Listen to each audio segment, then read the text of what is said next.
All right. Hi, everybody. David Fogel back with you, CEO of the Symphonina Foundation. Back with another Symphonina Foundation podcast. I have a special guest today. And the first thing I have to do is make sure I try to get his name pronounced correctly. So, Sanjeev Venkataramanan. How'd I do? Fantastic. Fantastic. Thank you, Sanjeev. Sanjeev joins us from India. Where in India are you?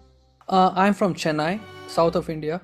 Okay, from Chennai. And on Spotify, I noticed that you are known as V. Sanjeev, which is a bit easier to type in. I appreciate that. And Sanjeev and I were mentioning, some of you know my background, not just in music, but in math and science. And when I was an undergrad student at UC Santa Barbara, my field was math with an emphasis in statistics. And my professor went by the name, J.S. Rao, but his real name was Srinivasa Rao Jamalamadaka.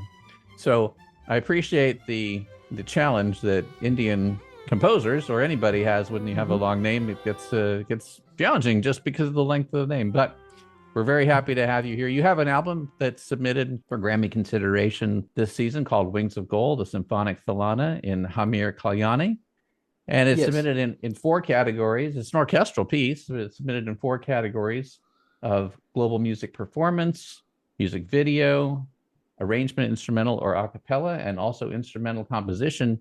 And I wanted to bring you on to talk about how you envisioned that piece, how you came to put it all together, what it was like working with the orchestra in Valencia, Spain, and learn a little bit more about your story as a composer and a musician in general. So whatever you'd like to start with, Sanjeev, that's great. Yeah, let me start with how I envisaged the Thillana.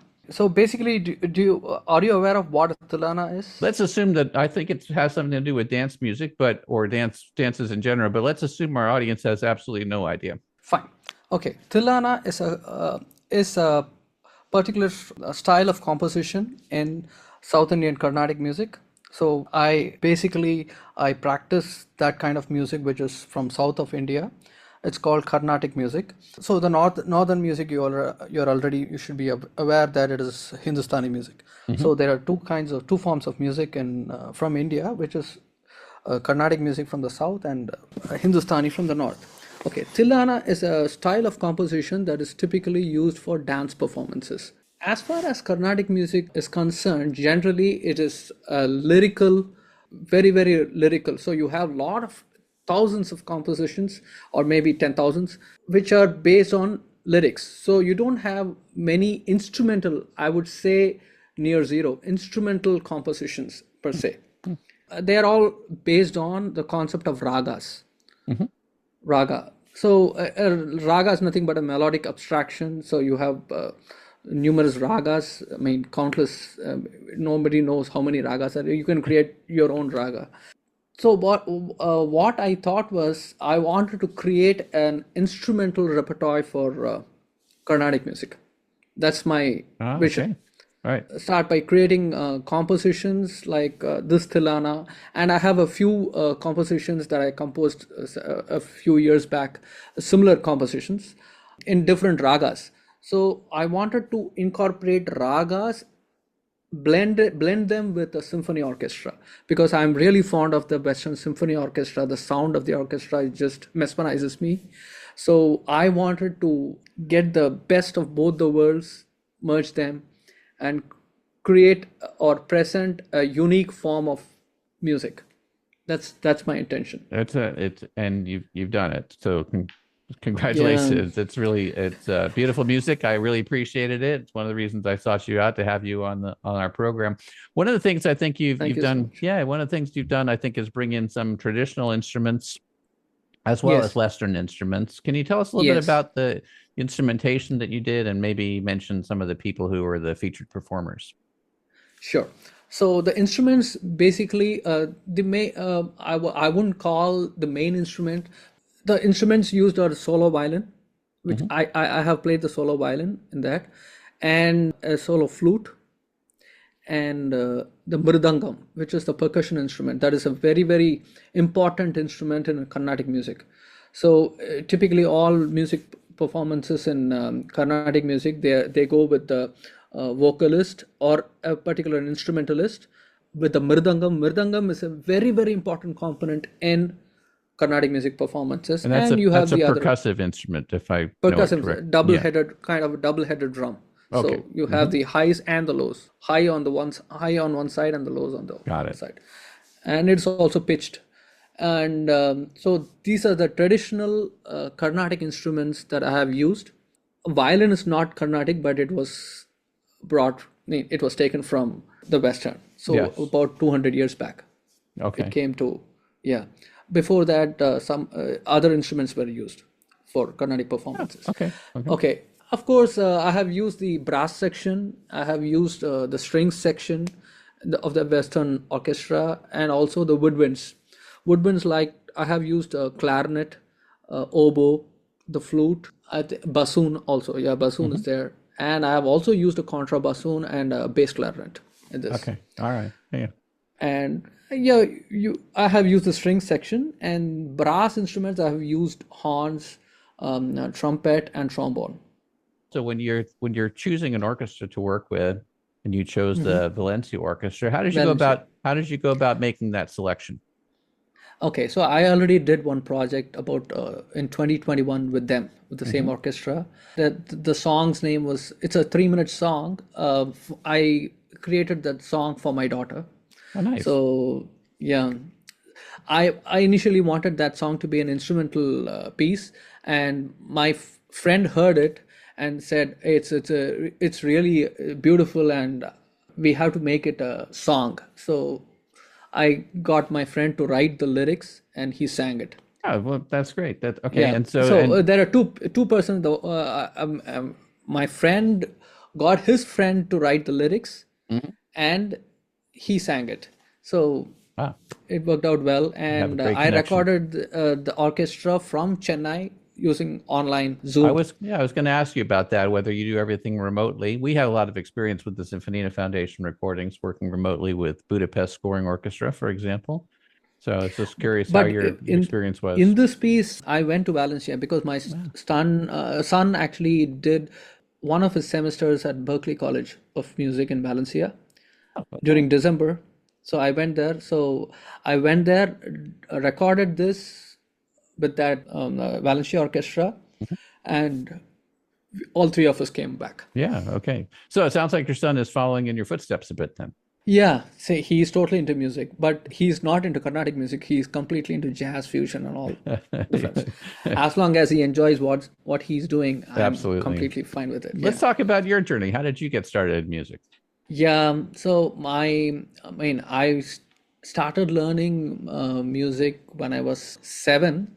But earlier than that, my mom found a unique kind of ability in me, like to translate whatever I hear into notes. Okay. I had that, would you call it a gift? I don't know. Yeah, so that I would call that a gift, sure. Yeah. So, and then she put me onto learning violin, Carnatic violin, not Western violin, pure Carnatic violin. And then my first performance was in 1994.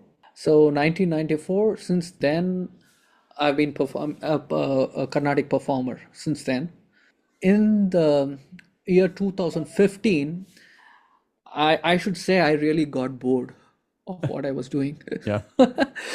So I wanted to just expand and go for it, learn whatever is possible. So I went through a lot of courses from Udemy, thanks to the internet. Oh, yeah. And I learned whatever knowledge I had in Carnatic music. I learned Western music through the lens of Carnatic music. Interesting. Okay. I treat all chords and everything as just the swaras in Carnatic music. That's how I perceive it. Explain that a little bit. What does that mean? Swara means sa, pa, sa. It's a relative pitch. These are solfege notes, right? So you have do, re, mi, fa, sol, la, ti, do. Similarly, we have those kinds of notes in Carnatic music. Sa, re, ga, ma, pa, da, ni, sa, ni, da, pa, ma, ga, ri, sa. So you would call a major scale is comprised of sa, ga, pa, the first, third, and the fifth. Yep. So that's how I perceive them. All chords and everything. Yeah. Okay. So major 7, sa, ga, pa, ni is major 7. Yep. So And then I started composing music. Yeah, I was going to exactly the other question I was going to say. How did you get into composing? Yeah, so I got bored, and then I was kind of discussing with my friend. I was telling him that it's so boring. I want a big change. I don't know what. I don't want to be doing the same thing till the end of my life. That's what I told him. Then he just gave me a pointer. Why don't you start composing music? That's the word. I should thank him for that. Basically, his name is Srikanth. I take this opportunity to say his name. A big thank you to him. When did you first start composing? Did you go directly to composing for orchestra, or did you choose smaller ensembles? Yeah, everybody chooses something different. Yeah, so initially I didn't learn how to use Sibelius or whatever. Yep.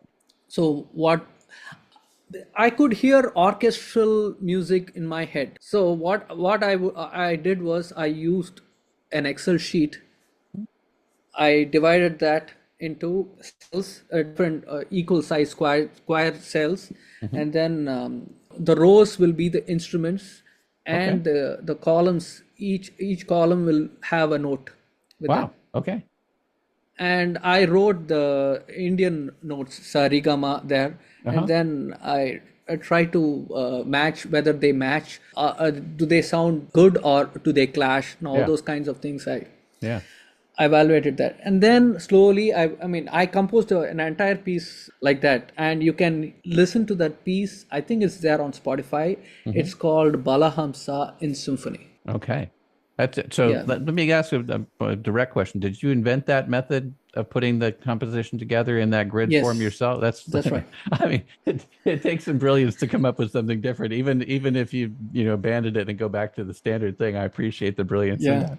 Let's go back to Lost in Harmony. That was a motion picture soundtrack that you had from 2023. Yeah. And again, great music. Just want to ask you a little bit, people can find it on the internet as well. What was your involvement with that? I know did you do the whole movie, or did you just do the soundtrack? What was your part? No, that's my whole production and the story, and I have also I also have a part to play in that movie. You can see in the last last part of that. It's there on YouTube in my channel. So it's my own production, and I composed the entire music first. The story also got built up with it. So I started with the music. And then I got the idea for the story. See, whatever is there in the movie, it's not a big story or anything. So the idea was non-verbal storytelling was the idea. So can you use music to tell a story, and the change in emotions and how they complement the visuals? That's the idea. Yeah, it's a musical shot. That's what I call it, musical shot. So it's a 10-minute shot, musical shot, and then. So I went to various places in India, like for 15 days. 6 of us, we went and traveled for about 3,000 kilometers to various different places, and then we shot the film. Yeah. Well, I only had the pleasure of listening to the soundtrack. I didn't have the pleasure yet of watching the video, so you'll have to send me the link or I'll find it. But I do appreciate getting the link for the soundtrack, so that's good. What do you have planned for next year? I have an idea. That's probably not for next year, but because it's a huge project. I'm inspired by the planets, by holes. So I want to do something similar to that for Carnatic music and symphony orchestra. Okay. So basically you have 72 main ragams. That's what you call in Carnatic music, 72 ragams. You divide that by 9 planets, which in South Indian terminology you call that grahas. They're not, you don't equate them directly to planets. You call navagrahas. So you have the moon also in that per se. Oh, okay. Yeah. It's based on astrology, right? Astronomy, Indian astrology, it treats the moon as one of the so emotions, how each graha or the planet in Western terms affect a person's life. So that's the idea. So you have 8 ragas, 72 divided by 9 is 8. So each piece can have 8 ragas, and then perform that along with the symphony and create an album. That's the idea. It's a huge project, but it has astronomical proportions, Sanjeev. Absolutely. Yeah, that's right. Yeah. And holes is the inspiration for me for that. Yeah, that sounds great. Sanjeev, if people want to get in touch with you, what's the best way to do that? They can write to me or sanvenk@gmail.com. That's my email address. They can find me on Instagram or Facebook @sanvenk is my handle. Okay. SANVENK. So the first 3 letters from Sanjeev and the first 4 letters from my last name, which is Venkataramanan, VENK. So SANVENK. VENK. That's my handle. Sanjeev, we wish you all the best with your Wings of Gold project this year, and we'll listen to some more of that great music on the way out. Thank you for spending your time with us, and if there's anything we can do with the Symphonina Foundation to help you, just let us know. Sure. Thank you so much for this podcast. So it really means a lot to me. Thank you.